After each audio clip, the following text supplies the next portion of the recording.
Film yang disutradarai Christian Dugois ini diangkat dari kisah nyata sang penulis, Joseph Joffo. Film ini memperlihatkan kejamnya tentara Nazi di era itu. Film yang berdurasi 110 menit ini tersaji dengan apik. Berlatar pada masa Perang Dunia Kedua, tepatnya pada masa pendudukan Jerman di Perancis. Film A Bag of Marbles menceritakan perjuangan sebuah keluarga Yahudi untuk bertahan hidup dari pemburuan tentara Nazi. Hampir setiap film dengan tema perang, khususnya Perang Dunia Kedua, menampilkan intimidasi, kekejaman, kebengisan, dan kerasnya tentara Nazi.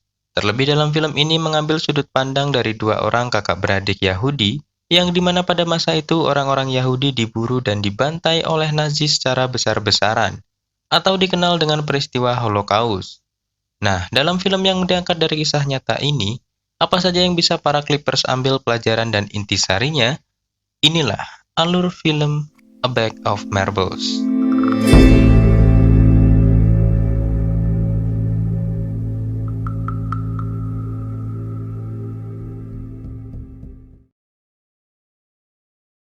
Cerita berawal ketika pemerintahan Prancis memberlakukan sensus penduduk serta pencatatan orang Yahudi. Kaum Yahudi dipaksa mengenakan lencana bintang berwarna kuning dipadu hitam bertuliskan Yahudi melintang di bagian sisi kiri dada. Salah satu yang menerapkan aturan itu adalah keluarga Joffo. Akibat pemakaian lencana, Joseph Joffo dan Maurice Joffo mendapatkan ejekan dan pukulan dari teman-temannya di sekolah karena identitasnya yang dicap sebagai seorang Yahudi. Melihat kejadian buruk yang menimpa kedua anaknya, sang ayah Roman mulai mengkhawatirkan kondisi keluarganya. Roman memerintahkan anaknya untuk pergi meninggalkan Paris. Tak hanya itu, Roman berpesan kepada anaknya untuk tidak mengatakan identitas asli mereka kepada siapapun. Sebelum benar-benar melepas anak-anaknya untuk berlari, terlebih dahulu sang ayah menguatkan mental mereka dengan cara yang cukup keras.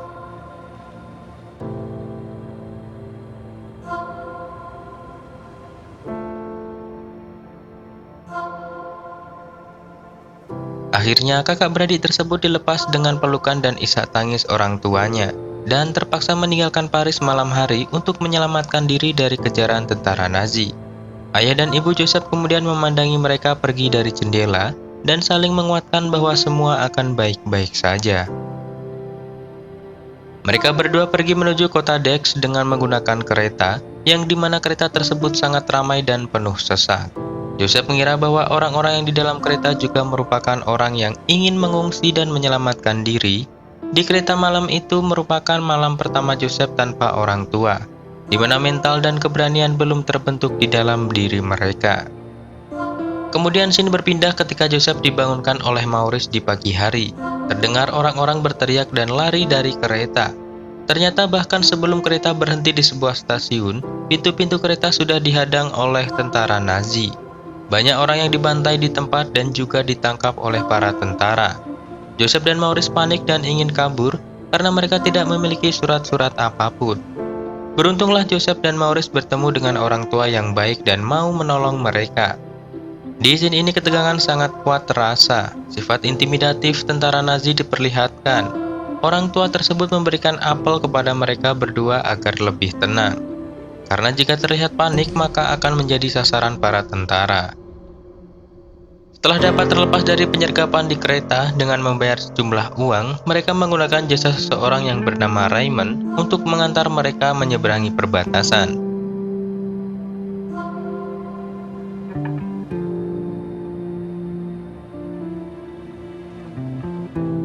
Di masa ini tercatat dalam sejarah Nazi membantai sekitar 6 juta orang Yahudi dan sebagian besar lainnya terdeportasi keluar Jerman untuk menyelamatkan diri.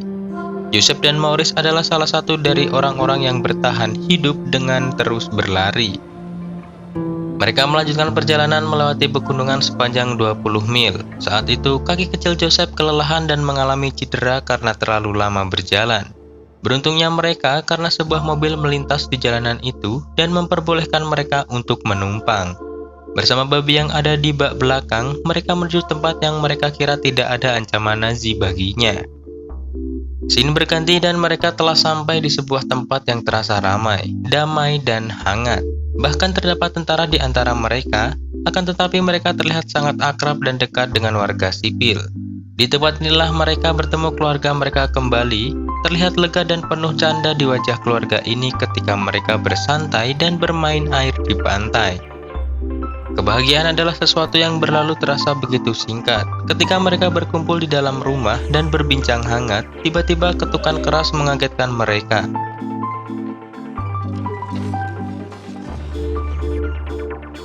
Suasana tegang kembali meningkat, anak-anak kemudian bersembunyi.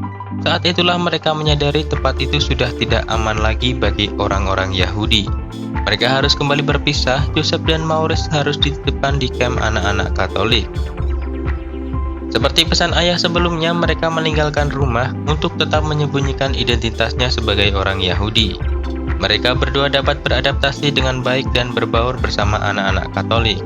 Mulai dari kegiatan lapangan hingga tidur di dalam sebuah ruangan bersama, pertemanan singkat mereka begitu hangat. Masalah pelik tiba-tiba muncul usai Joseph Joffo dan Maurice Joffo diculik oleh tentara Nazi. Mereka bahkan ditempatkan di gedung tahanan Nazi. Mereka dipaksa untuk mengakui identitas mereka. Sifat kejam dan intimidatif dari tentara Nazi kembali diperlihatkan dalam scene ini. Pengakuan Joseph dan Maurice sebagai warga Katolik dapat diketahui kebohongannya ketika mereka diinterogasi. Untuk membuktikan bahwa mereka benar-benar warga Katolik, mereka diminta untuk menunjukkan surat baptis yang dikeluarkan oleh gereja. Kemudian Maurice menemui seorang pastor yang sebelumnya pernah mereka temui dan meminta agar membuatkan surat baptis untuk mereka berdua. Masalah kembali muncul saat Joseph terjangkit penyakit meningitis dan membuat ia tak sadarkan diri hingga 2 hari. Caci maki serta pukulan demi pukulan terlontar dari tentara Nazi semakin membuat mereka putus asa. Tetapi keteguhan hati dan semangat Joseph Joffo dan Maurice Joffo justru semakin kokoh untuk melanjutkan perjuangan hidup. Hingga suatu hari mereka berdua dimasukkan ke dalam sebuah jebakan. Mereka diminta untuk memetik tomat di sebuah kebun, dan terdapat pintu yang sengaja dibuka oleh salah satu tentara Nazi dan sudah diawasi dari lantai 2. Benar saja mereka melihat pintu dan merencanakan untuk kabur. Sepertinya Tuhan masih melindungi mereka. Terik matahari tiba-tiba muncul dari balik awan dan membuat bayangan dari tentara Nazi itu terlihat. Dengan sigap Joseph mencegah kakaknya untuk lari, dan akhirnya identitas mereka sebagai orang Yahudi masih aman. Setelah lepas dari penahanan Nazi, mereka melanjutkan hidup mereka dengan melakukan pekerjaan apapun. Joseph bekerja sebagai pengantar koran di sebuah keluarga veteran pendukung Nazi, dan sang kakak Maurice bekerja di sebuah rumah makan. Bersama orang-orang yang menunggu kabar diturunkannya bendera Nazi di negaranya, dengan mental yang sudah kuat dan pengalaman sudah banyak mereka lalui. Kini mereka dapat dengan mudah beradaptasi meski hidup dengan orang yang sangat membenci keyakinan mereka sekalipun. Bahkan Joseph Skill pun nampak tenang meskipun setiap hari harus berhadapan dengan anak veteran tersebut yang merupakan tentara pendukung Nazi. Pada suatu waktu Joseph kecil tampak menyukai anak dari veteran tersebut yang bernama Francois. Mereka berjalan-jalan di sebuah tempat. Ketika Joseph hendak mengutarakan perasaannya, tiba-tiba kakak Francois yang seorang tentara membawa 3 orang sandera dan dieksekusi dengan cara ditembak.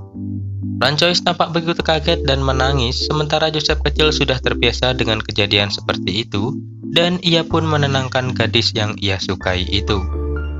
Kemudian scene berpindah dan memperlihatkan Joseph dan Maurice duduk di atap rumah. Mereka sedang berbincang mengenai apa yang masing-masing dari mereka alami pada hari itu. Tiba-tiba pesawat tempur melintas di atas mereka dan mereka tampak senang.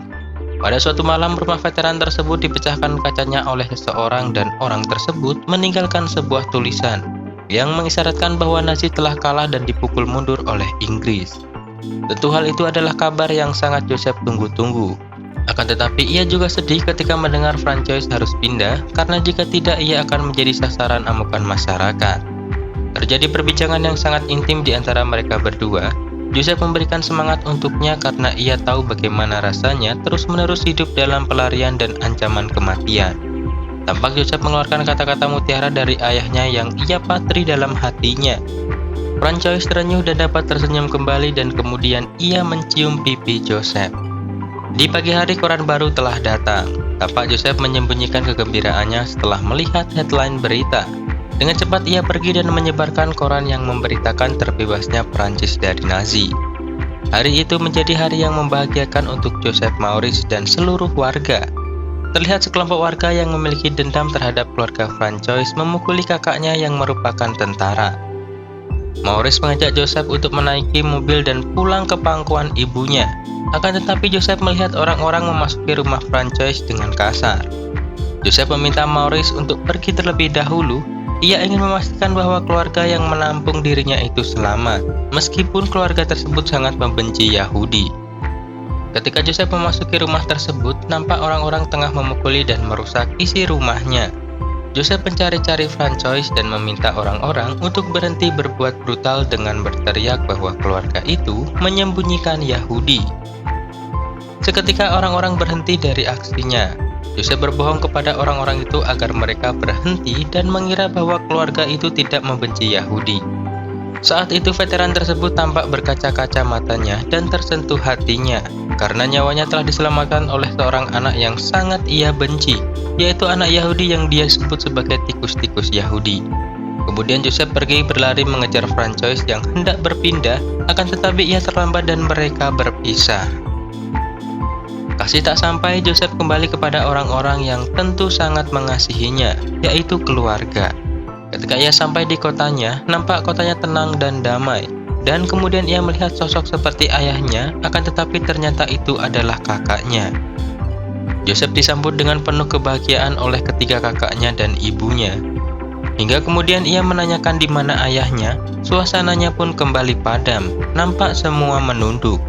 Maurice sebagai kakak yang telah berjuang bersama dalam menghadapi sulitnya berlari-lari dan sembunyi dari kematian, mencoba menjelaskan dengan perlahan bahwa ayahnya. Joseph terjatuh lemas dan menangis. Mental dan keberanian yang kuat tak mampu menopang betapa sedihnya kehilangan seorang ayah yang telah memberikan pesan-pesan kekuatan melalui kata-katanya. Mereka berdua pergi dari satu tempat ke tempat lainnya dan melakukan perjalanan jauh tanpa didampingi kedua orang tuanya. Dalam pengembaraannya, mereka berdua bertemu dengan banyak orang. Tampak orang-orang yang ditemuinya memancarkan sorot mata ketakutan yang begitu nyata. Dalam pelariannya, Joseph dan Maurice selalu dihantui rasa ketakutan dan putus asa, namun keduanya selalu menguatkan satu sama lain. Kemudian sampailah mereka pada titik di mana mereka menjadi kuat dan menyadari bahwa keluarga adalah harta yang paling berharga.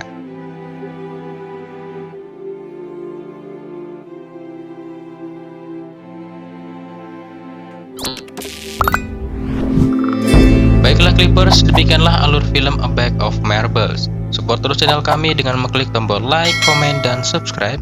Dan silakan tunggu video-video kami selanjutnya.